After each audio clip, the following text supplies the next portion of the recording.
اما بعد فاعوذ باللہ من الشیطان الرجیم بسم اللہ الرحمن الرحیم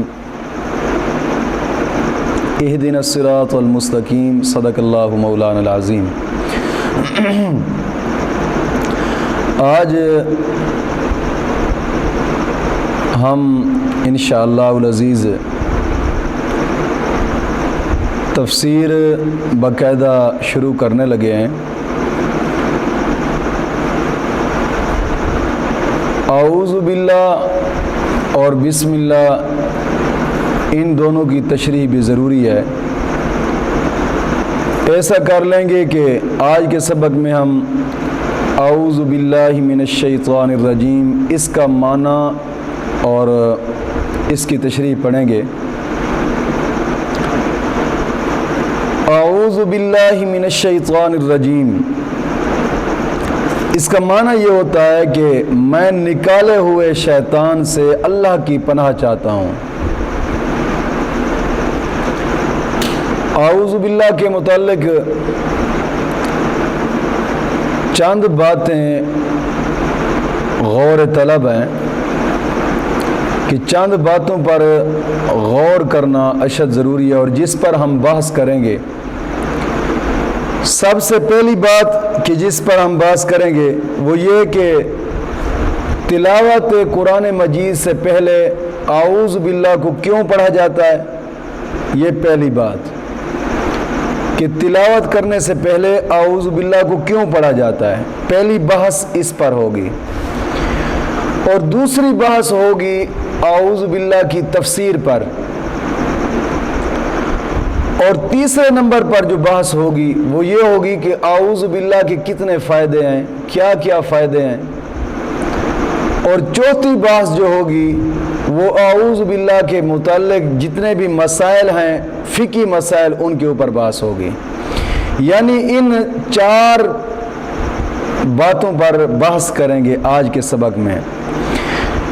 سب سے پہلی بات کہ ہم تلاوت قرآن پاک سے پہلے اعوذ باللہ کو کیوں پڑھتے ہیں، اس کے پڑھنے کی وجہ کیا ہے۔ پہلی بات یہ ہے کہ اس کے پڑھنے کی وجہ رب تعالیٰ کا حکم ہے۔ اللہ رب العزت نے قرآن کریم میں فرمایا، سورۃ النحل آیت نمبر 98، فرمایا کہ فَإِذَا قَرَأْتَ الْقُرْآنَ فَاسْتَعِذْ بِاللَّهِ مِنَ الشَّيْطَانِ الرَّجِيمِ، کہ جب بھی تم قرآن پڑھنے لگو تو نکالے ہوئے شیطان سے اللہ کی پناہ لو۔ پہلی بات کہ پڑھنے کی وجہ صرف یہ ہے کہ مولا کریم کا حکم ہے، تو معلوم ہوا ہے کہ قرآن پاک پڑھتے وقت اعوذ باللہ پڑھنا یہ اللہ رب العزت کا حکم ہے۔ قرآن پاک پڑھنے سے پہلے تحفظ پڑھنا، اعوذ باللہ من الشیطان الرجیم پڑھنا یہ رب تعالیٰ کا حکم۔ دوسری بات یہ ہے کہ نبی اکرم صلی اللہ تعالی علیہ وسلم اور صحابہ کرام علیہم الرضوان اور ساری امت ہمیشہ اس پر عمل کرتی رہی ہے کہ آقا کریم صلی اللہ تعالی علیہ وسلم نے قرآن پڑھتے وقت کرتے وقت شروع میں اعوذ باللہ پڑھی ہے، اور صحابہ کرام نے بھی قرآن پڑھنے کے لیے سب سے پہلے اعوذ باللہ پڑھی، اور پھر اسی پر پوری امت عمل کرتی آئی ہے۔ تو معلوم ہوتا ہے کہ یہ سنت طریقہ ہے، حضور کی بھی سنت، صحابہ کرام کی بھی سنت، اور علماء اور ہمیشہ امت کا بھی اسی پر اجماع ہوا ہے۔ اور تیسری بات یہ ہے کہ جس طرح نماز پڑھنے سے پہلے وضو ضروری ہے، نماز پڑھنے سے پہلے وضو ضروری ہے، کیونکہ وضو اس لیے کرتے ہیں کہ جسمانی پلیدی جو ہوتی ہے وہ اس کو دور کر دیتا ہے۔ وضو جسمانی پلیدی کو دور کرتا ہے اور انسان کو نماز پڑھنے کے قابل بنا دیتا ہے۔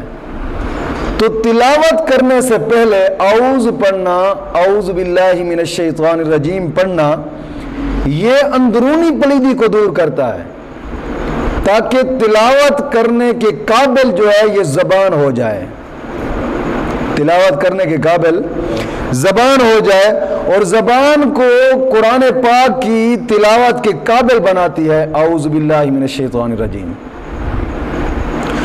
چوتھی بات یہ ہے کہ جو شخص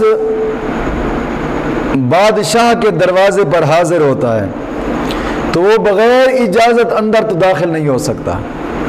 ایسے ہے بغیر اجازت اندر داخل نہیں ہو سکتا. اسی طرح بارگاہ الہی میں حاضر ہو اور بغیر اعوذ کے حاضر ہو تو کچھ عرض نہ کرے, ڈائریکٹ جناب جی حاضر ہو جائے, اعوذ باللہ نہ پڑھے. تو جناب علی اعوذ باللہ یہاں سے معلوم ہوتا ہے کہ اعوذ باللہ پڑھنا گویا اللہ رب العزت سے تلاوت کی اجازت لینا ہے.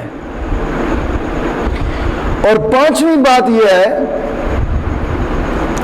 اللہ رب العزت کی بارگاہ میں حاضری کے وقت درباری لباس جسم پر ہوتا ہے